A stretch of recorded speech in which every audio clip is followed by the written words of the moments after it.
All right, so we're starting chapter 5 now. So this first section is just to kind of give us a refresher on exponents. A lot of this will feel very familiar. Some of you might ease through this fairly quickly, but again, like I said, it's just to get us back up to speed on exponents, launching into the rest of the chapter where we talk about polynomials and some other stuff. So we have 3 objectives in this section. The first is to just evaluate exponential expressions.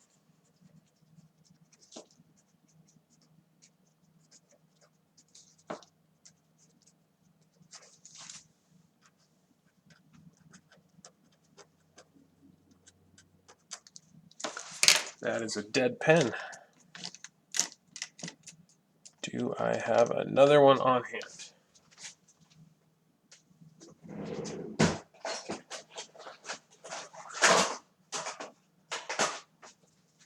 Last pen, okay. The second objective is to use what we call the product rule, power rule, and quotient rule.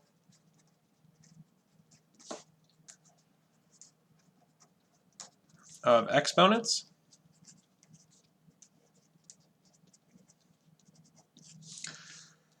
And the third goes with that hand in hand, is deciding when to use which rule.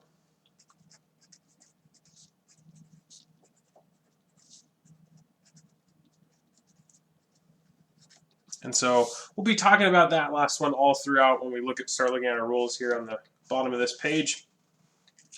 But essentially it's just recognizing what each rule does specifically and know when you use one first or the other. So we have some combination rules to make that a little bit easier on us. So first, just evaluate each expression. So 2 cubed, which is 2 times 2 times 2. I'm going to do it down here. Or 8. Some of these you may memorize, some of these you may not. These are very common ones. 3 to the 4th, which is 3 times 3 times 3 times 3. Or 27 times 3 is 81. Excuse me.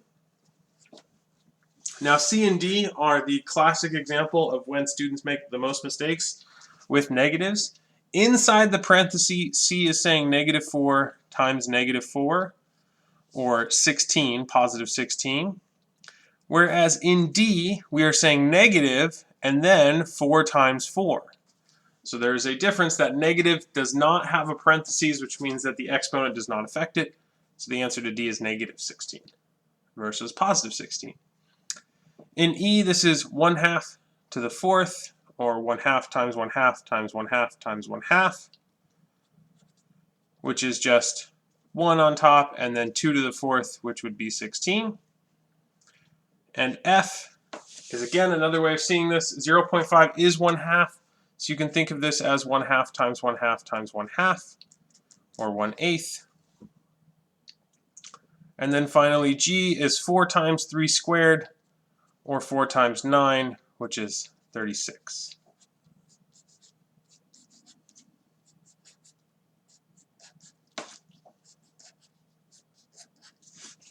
So just some classic evaluations of exponents.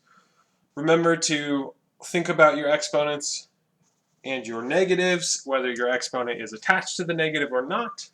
Also, when you're dealing with exponents, as we'll see a little bit later in this section and in a follow-up section closer to the end of the chapter, we typically don't use decimals when we're dealing with exponents. We write them as fractions because we have our rules that are defined with fractions in mind. But we have some other types of evaluations, like in these two next examples. Evaluate each expression for a given value of x. So here, x is 5, and we have 2 times 5 cubed, so we're just replacing or swapping out our x for 5. And so this is 2 times 125, or 250, would be our final answer here. In part B, this is 9 over -3. Now x is -3, so it is going in parentheses like this, so that your negative is getting squared. This is 9 over 9, or 1. And so there's some homework problems for you to just get a hang of it, get it back into the swing of doing exponents like this. But now we're going to launch into our rules. So the first rule we have is the product rule for exponents. So if m and n are positive integers and a is a real number, then if we have a to the m times a to the n, hence the product rule, because we're multiplying, this is equal to a to the m plus n. And so this is what our product rule says, is when we multiply same bases, we add their exponents. And we've been doing this. You know, we multiplied x squared times x squared. We made that x to the fourth, and such on. Or when we multiply x times x, we make that x squared. We'll be doing more with polynomials this chapter. So now these these 6 examples, we're just doing some more practice with the product rule. So 4 squared times 4 to the 5th is 4 to the 2 plus 5, or 4 to the 7th. And you can, this is not something I would expect you to know off the top of your head. You can punch that into your calculator. I believe it's 16,000 something. In part B, x to the 4th times x to the 9th is x to the 4 plus 9, or x to the 13th. In part C, we have y cubed times y squared, which is y to the 3 plus 2, or y to the 5th. In part D, all the negatives are inside the parentheses, so this is negative 3 to the 2 plus 7 plus 6, or negative 3 to the 15th. In part E, we have 2x squared times negative 3x to the 5th, so the 2 and the negative 3 are on their own, but the x is then x to the 2 plus 5, and so this simplifies to negative 6x to the 7th. And in F, again, just like in E, the negative 5, I should say, is out on its own, but the x is x to the 2 from this 2 plus 3 plus 9, and y is y to the 1 plus 4 plus 6, or negative 5x to the 14th, y to the 11th. So just your standard product rule. For exponents, again, something like negative 3 to the 15th, you would need a calculator. There's no way I'd ever expect you to know what that is off the top of your head. Same thing with 4 to the 7th. If you would like to look up what those are, you can. This is an incredibly big number. I have no idea what it is. All right, so we flip the page now. That's 5.2. We have our next rule, which is the power rule for exponents. So the power rule says if m and n, again, are positive integers and a is a real number, then when we raise a to the m and then raise that whole thing to the n, what we do is we take these exponents and we multiply them mn. So it's called the power rule because we are taking an exponent and raising it to another power, whereas in the product rule we were multiplying two same-based expressions. So again, just a couple here to practice the power rule. Y to the 8th to the 4th. We multiply these exponents. So this is y to the 32nd, not y to the 12th. Important distinction. 8 to the 5th to the 4th, again, we multiply. So this is 8 to the 20th, not 8 to the 9th. Again, you would need a calculator for this. I have no idea what this is. I know it's very large. And then finally, x to the 9th to the 2nd is x to the 18th, not x to the 11th, as we can make that mistake of adding the exponents instead of multiplying. So the power rule has some more specific versions, and that is power rule for product, or I guess they call this power of a product rule for exponents, and power of a quotient rule for exponents. So if m is a positive integer and a and b are real integers, and we have the product already, ab to the m, we distribute this exponent to the a and to the b. Now the reason we distribute is because what we actually have are little ones here, a to the first, b to the first, and we're doing m times 1 and m times 1 to both of these. And we'll see in the next set of example problems, when those are different values, we're still going to then combine the power rule and the power of a product rule. So then for the power of a quotient rule, if m is a positive integer and a and b are real numbers, then a divided by b to the m. Again, this works the same way as getting distributed, a to the m over b to the m, because once more there's little invisible ones here, m times 1, m times 1. This is of course provided that b does not equal 0, since we can't divide by 0. So we're going to use the product rule to simplify, and I meant power rule here, or power of a product rule. So we can add that in. And then also quotient rule. So st to the fourth, this is a straight application of our power of a product rule. This is s to the fourth, t to the fourth, because this 4 gets distributed to both exponents of s and t. Part b, again, a straightforward distribution of the exponent, 2 cubed times a cubed, which we can simplify 2 cubed to 8 cubed times a cubed. Or not 8 cubed, just 8. A cubed. C is a little bit different, so now we're going to really use the power of the product rule and the power rule in tandem. So this is 3 to the first squared times m to the first squared times n cubed squared. So this is what's actually happening when we distribute our product or our exponent to a product and also to a quotient. And so you can see once we do that, the 1 times 2 just makes this 3 squared, 1 times 2 just makes this m squared, but now we're kicked back to our original power rule and we do m times n, or 3 times 2 is n to the 6th. And then we would simplify this to 9m squared n to the 6th. So the power of a product rule and the power of a quotient rule may look like they're special cases, but in fact all they are is a doubling up of this rule where m is equal to 1 specifically. Okay, so continuing on in part D, we're going to distribute this 2 to everything. So this is -5 squared, x squared squared, y cubed squared, and z squared. And then simplifying these, -5 squared is 25. X squared squared means x to the 4th. Y cubed squared means y to the 6th, not y to the 5th. And then z squared is z squared.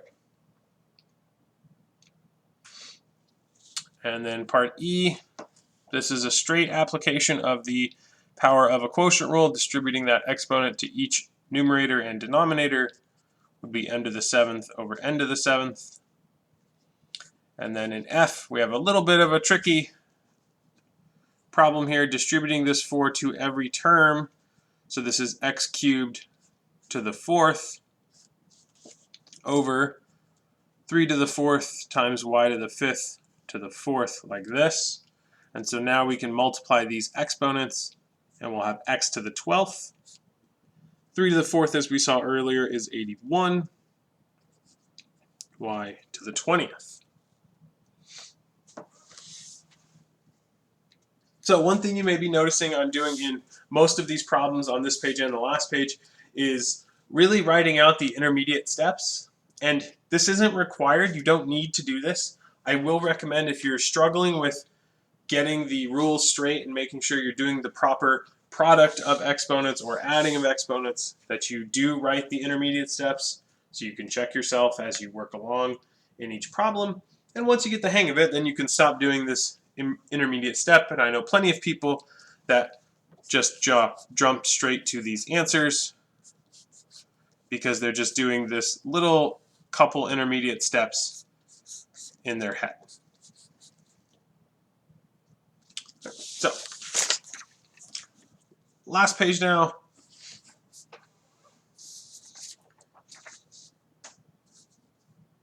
This is another power rule. This is not power rule. This should say quotient rule. I believe yours is fixed. It's just mine that's messed up. So this is the quotient rule for exponents. And again, we need m and n to be positive integers and a be a real number. This says that a to the m over a to the n is equal to a to the m minus n. Again, provided that a is not 0, of course, because we can't divide by a. We can't divide by 0 or any power of 0. So this is very similar to our product rule. So the way I keep this straight in my head is product is connected to plus because they're both p words, and then quotient is connected to minus because they are the opposite of the p words. Quotient is opposite of product, minus is opposite of plus. Just something that you can use to keep your rules straight in your head. So we have some quotient rule problems here. So x to the 5th over x squared is x to the 5th minus 2, or x minus 2. And again, that's going to be x to the 3rd.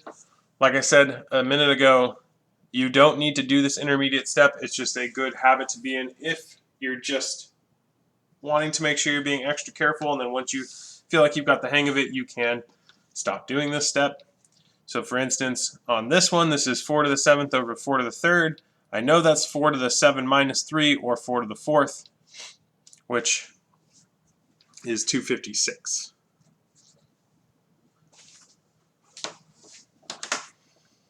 Again, in F, I can use the shortcut. This is negative 3 to the 5 minus 4, which is just negative 3 to the 1st, or negative 3. Now, on something like G, I would recommend that you do an intermediate step, but this one's going to look slightly different. Since we are looking at big expressions here, we're just going to cancel like we would with fractions. So 2 goes into 4 2 times with 1 left over. X to the 4th goes completely into x to the 5th with only 1 x left over. Y squared goes into y to the 7th with 5 left over here. And z goes into z to the 4th with 3 left over. So I'm just kind of making note here in the original problem of all the things, and then the cleanup, as I call it, comes next. We have 1 times x times y to the 5th times z to the 3rd, all over, the only thing left here is 2. Now you could write out each individual piece, 2 to the 1st over 2 squared, x to the 5th over x to the 4th, and break it up like we did here for every single one. When we have these expressions, I like to do it this way, and I think it's a little bit easier, a little bit less monotonous work that you have to get through. Ooh, excuse me. Okay, so our final little rule here is the 0 exponent, which most people know already. So for all real numbers except for 0, a to the 0 is what we call identically 0, or identically equal to 1. So any number that you raise to the 0th power is equal to 1. And the reason for that comes down to multiplications and prime factorizations, which we will talk a little bit about later on in the class. If you've been through Math 38, you've seen prime factorizations, and you know that when you have 0 things, or you raise a number to a 0th power, you're not saying there's not 0 numbers there, you're saying that we are taking 0 powers of whatever a is, and so there's still one number sitting there, but it's not anything, any power of a specifically. So our last few problems, excuse me again, to knock out this section is just use an appropriate rule to simplify the following. So 4 squared minus 4 to the 0, this is 16 minus 1, or 15. X to the 0 to the 3rd is x to the 0. 2 to the 0 plus, or 2 to the 0 to the 5 is just 2 to the 0, because 0 times anything is 0, and so this is 1 plus 1, or 2. in this next one here, we're going to distribute the 2 to these two things first.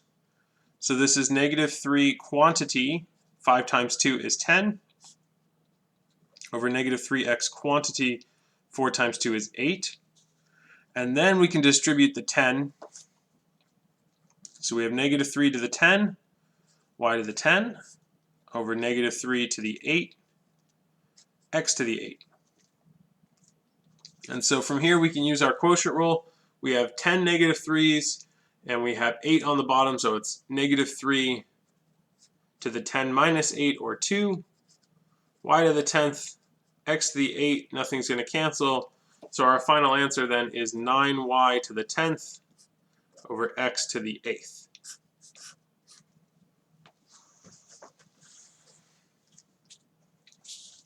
And finally, another problem like up here, 2x to the 8th, y squared, z to the 5th.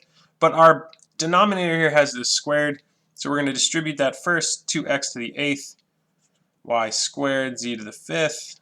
Distributing the 2, we get x to the 8th, 2 times 4, y squared, z squared. And now we can do the same way that we did up here, doing some canceling. So all the x's are going to cancel with themselves. Both y's will cancel with themselves. And the 2 z's down here will cancel with 2 of these, leaving 3 left over. And we go to what I call the cleanup. We have 2 times z to the 3rd on the top. And on the bottom, when everything cancels, remember it's division, so all these leave over a little 1. This is just over 1, or just equals 2z cubed. Okay, so that's 5.1. Just to remind us about exponents, we'll be jumping into polynomials starting with the next section.